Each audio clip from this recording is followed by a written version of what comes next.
자, 6강 시작하자. 6강은 1990년대 이후의 작품이야. 우리가 앞에서 배운 일제강점기나 산업화 도시화 독재 이런 거는 진짜 어떤 그 시대 특정한 모습이 있어. 근데 1990년대 이후는 굉장히 다양한 삶의 모습이 등장하기 때문에 작품의 주제의식도 그에 따라서 굉장히 다양해져. 여기 보시면 다양한 주제의식 가운데서 당연히 다양한 삶의 모습이 나오기 때문에 다양한 주제의식이 나온다 이렇게 볼 수가 있고, 그 다음에 이제 그나마 좀 많이 추릴 수 있는 것들이 뭐 이런 것들이야. 성찰과 반성. 성찰이 뭐였지? 우리가 저번 시간에 한번 정리한 것 같은데 자신의 삶을 되돌아보는 거야. 그리고 그 성찰 중에서 자신의 부정적인 면을 바라보는 거, 되돌아보는 걸 반성한다 그랬죠? 올바른 삶의 태도입니다. 항상 성찰하고 또 반성하면서 살아야 되니까. 또 삶에 대한 통찰은 뭐 깨달음과 관련된다 이렇게 보면 되고요. 공동체적인 삶. 왜냐하면 1990년대 이후 그리고 지금도 그렇겠지만 예전에 있었던 공동체적인 어떤 삶의 모습이 점점 사라져간다. 사람과 사람 사이의 정과 사랑, 믿음 이런 게 좀 살아간다. 그래서 시에서만큼은 이런 공동체적인 삶의 태도를 굉장히 좀 그리워하고 회복시켜야 될 소중한 가치로 생각한다 이거죠. 구체적인 작품을 좀 볼게요. 구체적인 작품. 자, 평상이 있는 국수집. 그러면 일단 평상 중요하겠다. 평상은 이렇게 좀 널찍하게 만든 나무로 사람들이 여기 앉아서 뭐 바람도 쐴 수 있고요. 그다음 뭐 간단한 음식도 먹을 수 있는 그런 걸 뜻하고요. 또 국수집이라고 나옵니다. 그래서 이 제목을 보니까 평상하고 국수집이 명사인데 특히 국수집 같은 경우는 특정 소재일 수도 있지만 국수집 그러면은 공간적 배경, 뭐 상황을 나타낼 수도 있겠네. 한번 보자고요. 무슨 얘긴가? 평상이 있는 국수집에 갔다. 그대로 나오네 뭐. 평상이 있는 국수집. 그러면 일단은 요게 공간적 배경이라면 이게 어떤 상황인지 상황과 관련될 수 있는 그런 구절이야. 체크 좀 했죠? 분비는 국수집은 삼거리 슈퍼 같다. 평상에 마주 앉은 사람들 근데 세월 넘어온 친정 오빠를 서로 만난 것 같다. 굉장히 좀 친근감이 느껴진다 이거야. 친근감.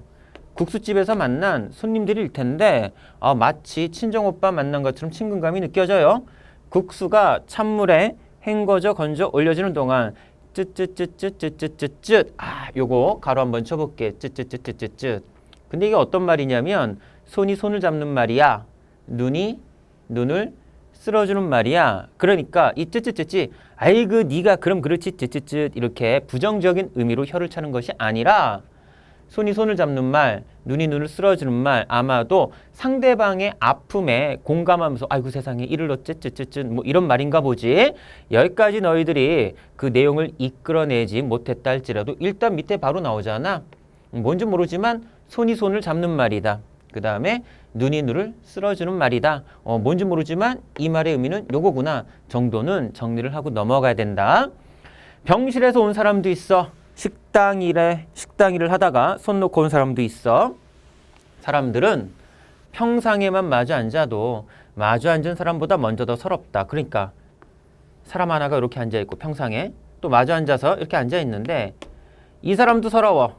근데 이 사람이 서러워하기 전에 내가 먼저 더 서러워. 그럼 무슨 얘기야? 이 사람이 이야기하는 어떤 서러움에 나도 진심으로 공감하고 또 진심으로 이 사람의 서러움에 같이 동감하고 있다. 뭐 이런 내용이겠죠. 세상에 이런 짧은 말이 있어서 세상에 이런 깊은 말이 있어서 구조가 유사하니까 의미 유사하겠죠. 국수가 찬물에 헹궈져 건져 올려주는 동안 쯧쯧쯧쯧쯧쯧 뭐 이런 것들 그쵸? 이런 말 상대방의 서러움에 공감할 수 있는 말. 자, 큰 푸조나무 아래 우리는 모처럼 평상에 마주 앉아서. 자, 그럼 볼게요. 제목이 평상이 있는 국수집이죠. 평상이 있어요. 뭐 하는 곳이죠? 마주 앉아서 있는 곳입니다. 그쵸? 마주 앉아 있는 곳이에요. 쯧쯧쯧쯧쯧. 이거 무슨 뜻인지 모른다 할지라도 짧은 말 혹은 깊은 말. 그 다음 앞에서 뭐라고 나왔죠? 손이 손을 잡는 말, 눈이 눈을 쓸어주는 말. 이렇게 나왔어요. 이런 것만 정리해도 충분히 문제는 풀려. 마주 앉았어. 쯧쯧쯧쯧쯧인데 자, 손이 손을 잡는 말. 손이 손을 잡아주고 눈이 눈을 쓸어주고 짧은 말이다. 또 깊은 말이다. 이런 거지. 그럼 그냥 화자가 말한 이것만 정리해봐. 이 국수집은 서로가 마주 앉아서 손잡고 눈길 나누며 깊은 말을 나눌 수 있는 공간이야. 우리가 정리한 건 여기까지야. 왜? 화자는 그냥 이렇게만 얘기했거든. 그런데 이제 시험에서 출제자가 야, 여기는 공동체적인 삶의 모습이 드러나냐? 마주 앉아서 손잡고 있는데 함께하고 있는데 그럼 맞다라고 볼 수가 있지. 상대방의 슬픔에 진심으로 위로를 하고 또 진심으로 공감하고 있니? 깊은 말 나누고 손잡아주니까 맞다 볼 수가 있는 거지. 맞죠? 그러니까 우리는 그냥 화자가 말하는 거 있는 그대로 정리만 해놓으면 돼요. 그 구절의 의미는 출제자가 이렇게 줄 겁니다. 그럼 만약에 이렇게 되면 맞나? 야, 평상 있는 국수집이 서로에 대한 시기와 질투가 넘쳐나는 곳이다. 그럼 이거 맞겠어 틀리겠어? 당연히 이건 틀린 거고. 뭔 얘기인지 알겠죠? 우리가 시를 갖다가 해석하고 문제에 접근할 때 이런 식으로 차근차근 들어가야 되는 것인데 우리 학생들은 너무나 강박관념에 시달리고 있어. 야, 이거 보자마자 그냥 상징적 의미 자습되는 것처럼 탁 나와야 되는데 왜 그게 안 될까? 당연히 안 되는 거지. 우리는 학생이지 문학 전공자가 아니잖아요. 그래서 선생님이 수업하면서 계속 얘기하는 게 뭐야? 그 화자가 있는 그대로, 화자가 말하는 거 있는 그대로 정리해라. 누구나 할 수 있을 정도의 해석을 하라라는 거죠. 자, 이 작품도 그런 식으로 보면 될 것 같고요. 뒤에 넘어가서 자, 요거 보겠습니다. 제목이 뭐예요? 제목이 버팀목에 대하여. 버팀목. 요거에 대한 글인가 보네. 보겠습니다. 자꾸 왔다 갔다 하네. 보세요. 태풍에 쓰러진 나무를 고쳐 심고 강목으로 제목에 나온 버팀목. 버팀목을 세웠습니다. 산나무가 죽은 나무에 기대어 섰습니다. 그럼 잠깐 여기 볼까요? 태풍에 쓰러진 나무가 있었는데 나무를 고쳐서 심었어. 이렇게 태풍에 쓰러진 나무야. 그리고 강목으로 버팀목을 이렇게 세웠대. 강목으로 버팀목을 세웠대. 버팀목.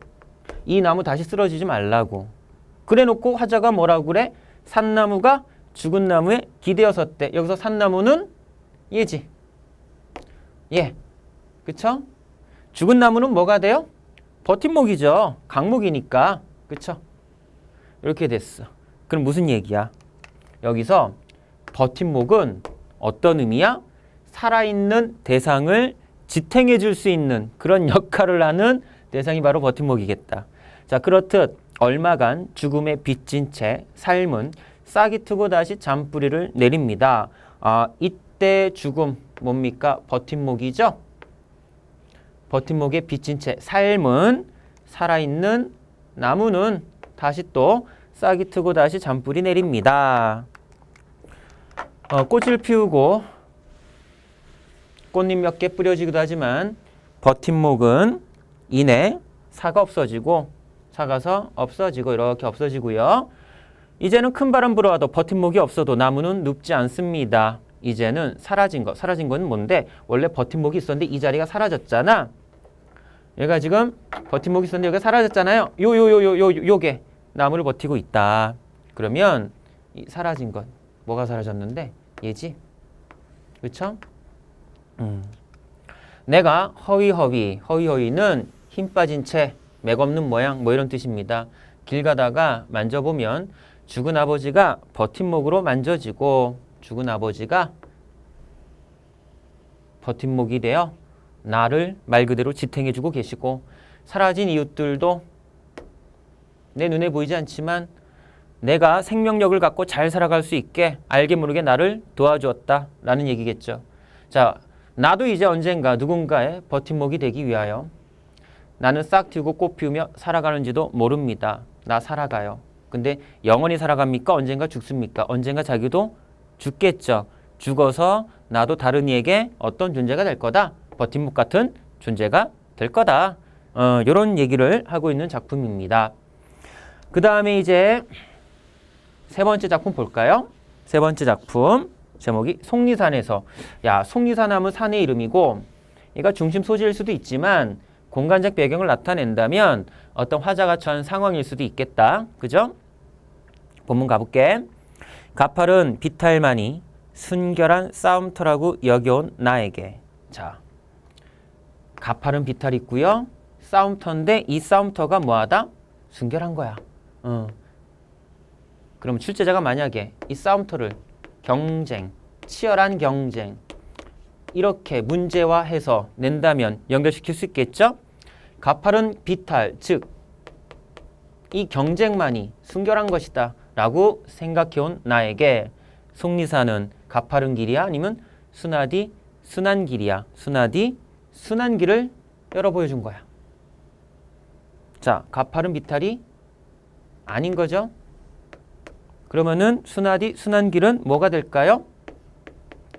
경쟁하지 않는 삶 이거지.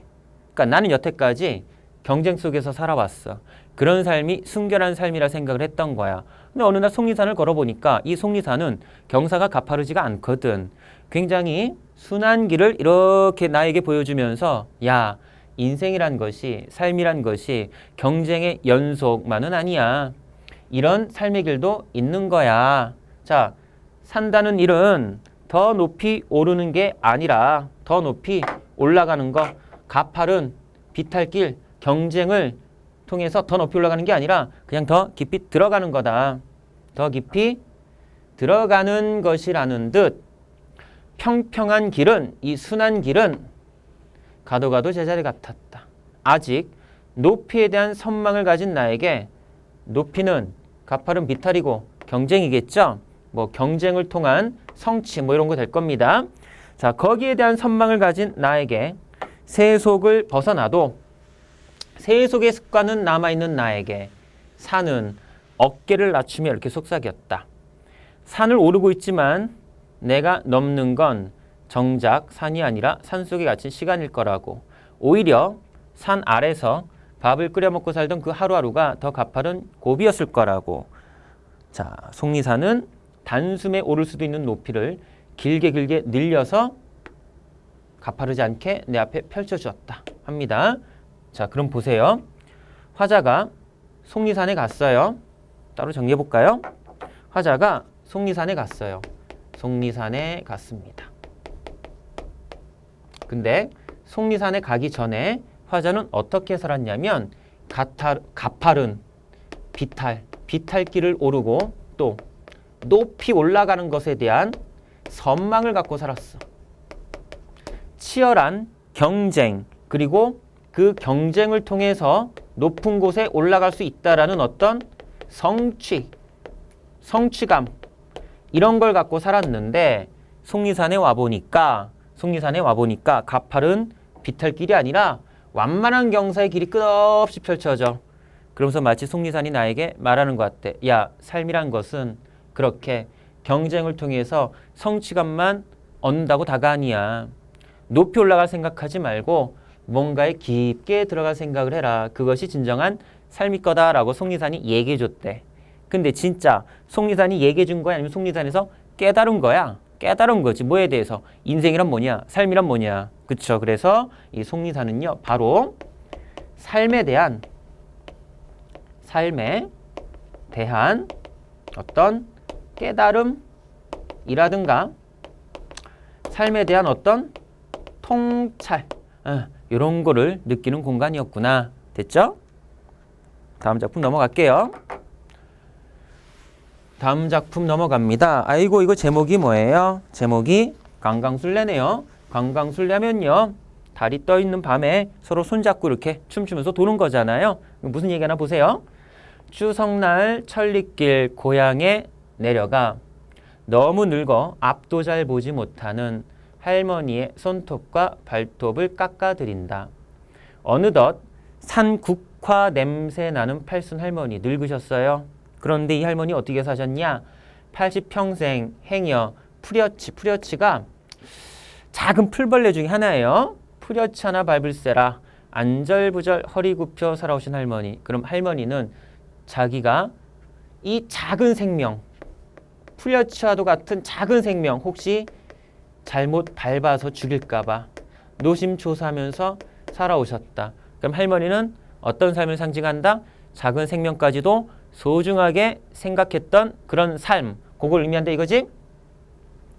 추석날 천리길 고향에 내려가 할머니의 손톱과 발톱을 깎아주면서 언제나 변함없는 대밭, 대나무밭을 바라본다.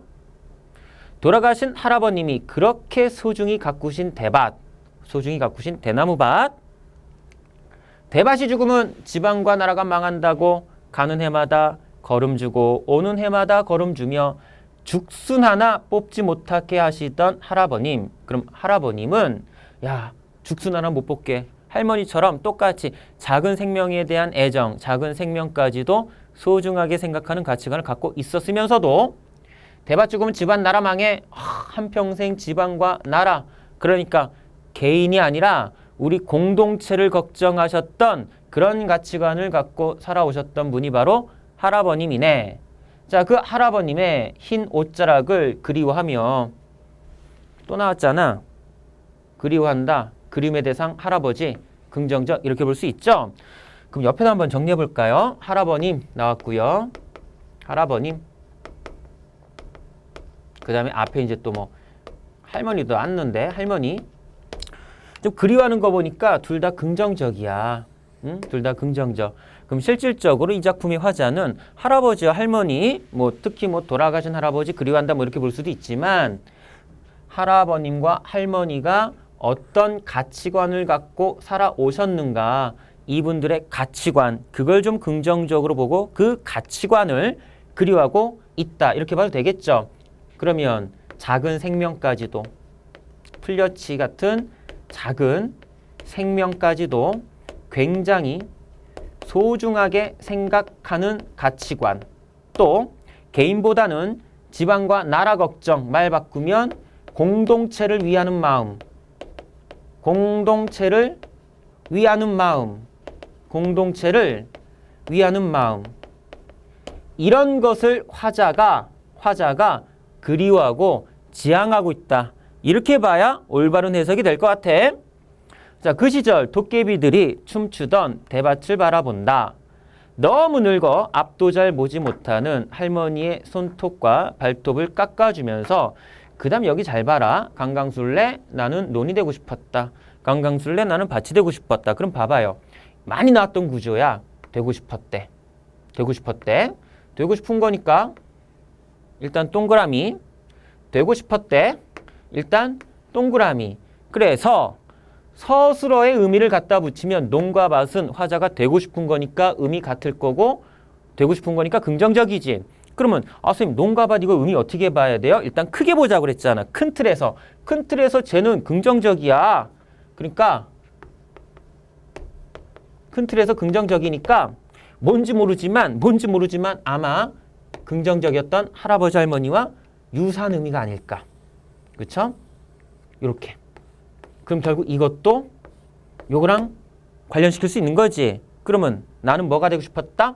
작은 생명을 소중하게 여기는 그런 사람, 혹은 공동체를 위하는 가치관을 갖고 있는 사람, 혹은 이런 가치관 자체를 그리워하고 추구하고 있다. 이렇게 볼 수가 있어요.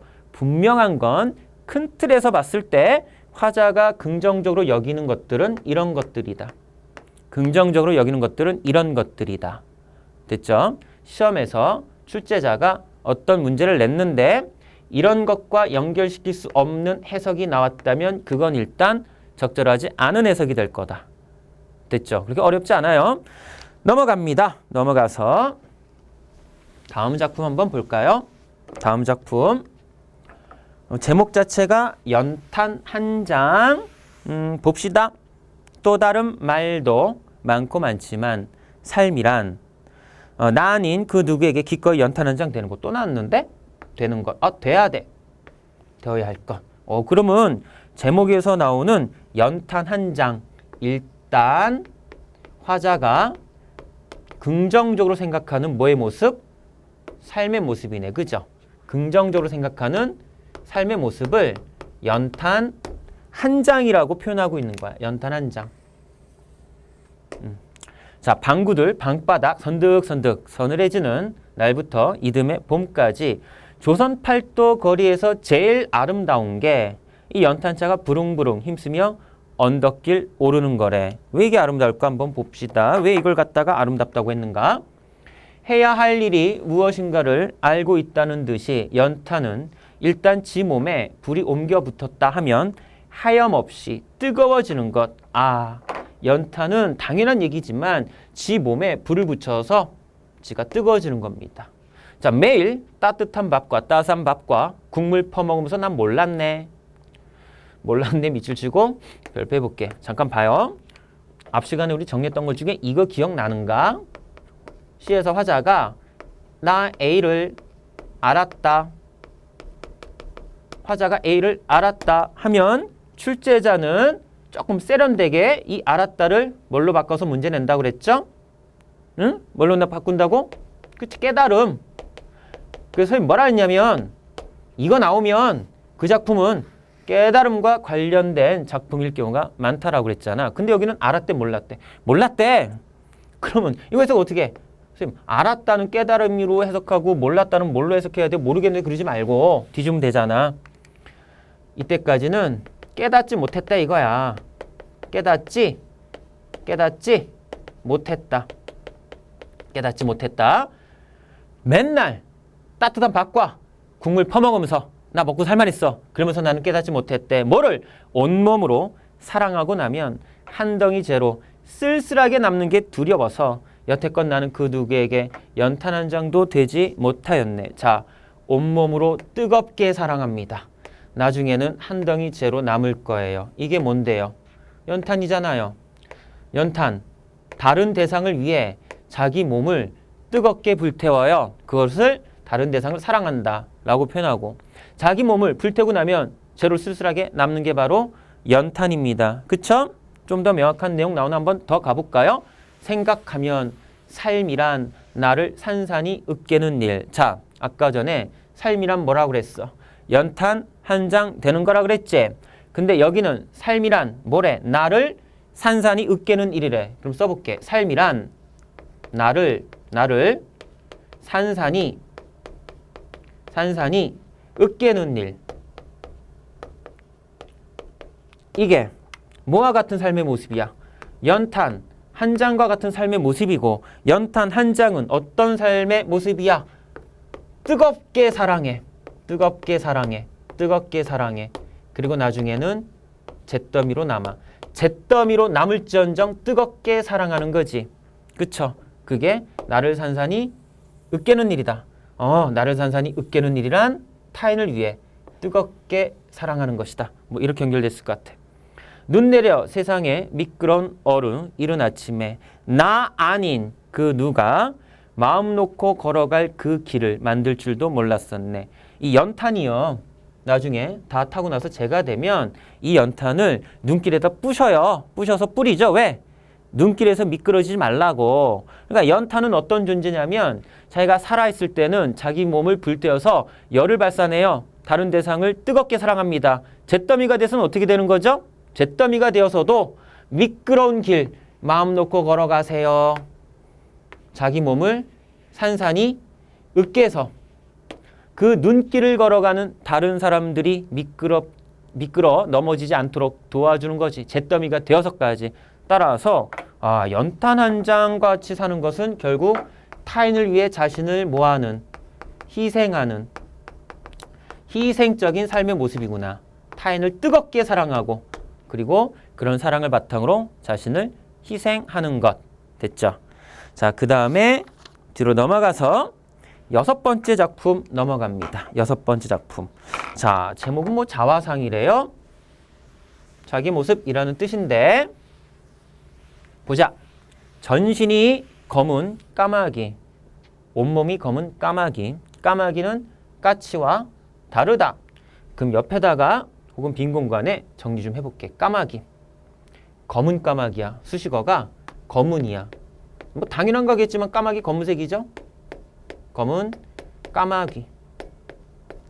그러면서 얘 뭐라고 그래? 까마귀는 뭐와 다르다? 까치와 다르다. 까마귀는 까치와 다르다. 자, 그럼 볼게요. 마른 가지 끝에 높이 앉아 먼 설원을 굽어보는 저 형형한 눈, 고독한 이마, 그리고 날카로운 부리, 얼어붙은 지상에는 그 어디에도 나다란 톨 보이지 않지만 그대 차라리 눈발을 뒤지다 굶어 죽을지언정 결코 까치처럼 인가 사람 집의 앞마당을 넘보진 않는다. 그럼 이 까치는 어떤 놈인가? 사람들에게 좋은 소식을 알려주는 그런 새가 아니라 이 작품에서는 남의 앞마당을 넘보는 애야. 화전 뭐라고 그래? 당신은 그렇게 살지 말아라. 당신 까치처럼 남의 거 넘보지 말아라. 하면서 뭐라고 그래요? 검을 태면 철저하게 검해라 라고 이야기하죠. 철저하게 검해라. 근데 이 작품에서 검은 게 뭐야? 까마귀였잖아. 그러니까 화자는 뭐라고 이야기하죠? 이렇게 살아. 검게 살아 라고 이야기합니다. 까치는요. 철저하게 검어요? 아니면 하얀 깃털도 섞여 있어요. 하얀 깃털도 섞여 있잖아요. 그러니까 화자가 원하는 건 까치 같은 애가 아니야. 완전 새까만 검은 까마귀처럼 살아라 라는 거야. 겨울 되자 온 세상 수북이 눈은 내려 저마다 하얗게 분장하지만 네모치고 발표할게. 하지만 네모치고 발표할게요. 자, 그리고 정리 한번 해볼까요? 역접이라고 우리가 부릅니다. 뒤에 이 접자는요, 접속하다, 연결하다 이런 뜻이고 이 역자가 뭐냐면 거스르다 역자입니다. 따라서 역접이란 건 앞에 내용 A하고 뒤에 내용 B가 있을 때 얘네들의 내용이 서로 다를 때 우리는 그 접속 관계를 역접이라고 해요. 그리고 이렇게 역접으로 앞뒤 내용을 접속시킬 때 많이 쓰는 접속 표현이 그러나 혹은 여기에 나오는 하지만 이런 거 나오면 앞부분 A하고 B가 서로 다른 역접 관계로 접속돼 있다 이 얘기야. 그럼 봐봐. 하지만 나왔죠? 그러면 요 앞부분 내용하고 요 뒷부분 내용하고는 서로 의미가 달라야 될 거야. 근데 앞부분에선 뭐라 나왔냐면 일단 여기 눈이 내려서 온 세상이 하얗게 됐대. 그쵸? 그런데 뒤에 나는 빈 가지 끝에 홀로 앉아 말없이 먼 지평선을 응시하는 한 마리 검은 까마귀가 되리라. 또 나왔네 이거? 되리라. 되고 싶은 거야. 까마귀. 까마귀는 수식어가 뭐야? 검은 거야. 그럼 봐라. 사실 우리가 이거 쭉 읽으면서 막 몇 군데 막 체크하고 했지만 사실 읽었을 때 뭔 얘기인지 몰라도 돼. 마지막에 딱 나오잖아. 검은 까마귀가 돼야 된다. 이해돼요? 그러니까 이건 무슨 얘기냐면 자 보세요. 시를 읽었을 때 처음부터 해석이 착착착 되면 너무너무 땡큐인 거지. 근데 그렇지 않은 경우도 많잖아. 그래서 이 수업을 듣는 거고. 그러면 보세요. 전신이 검은 까마귀, 까마귀 까치다 막 이렇게 얘기를 해. 도대체 뭔 얘기지 하면서 막 불안할 수도 있는데 그러지 말라고. 일단 비문학 지문을 읽듯이 누군가 써놓은 일기를 읽듯이 부담 없이 한번 쭉 읽어보시라고요. 화자가 말하는 거 있는 그대로 정리하면서 쭉 읽었더니 결국 나중에 뭐가 되겠대? 검은 까마귀가 되리라 이렇게 나왔잖아요. 그쵸? 그러면 결국 검은 까마귀하고 까치하고 서로 다르다 했으니까 이게 긍정적이라면 얘는 부정적이 될 거고 계속 연결시켜 볼게. 까치처럼 인가의 앞마당 넘보면 이런 삶의 태도 부정적인 거고 또 하지만 나왔지?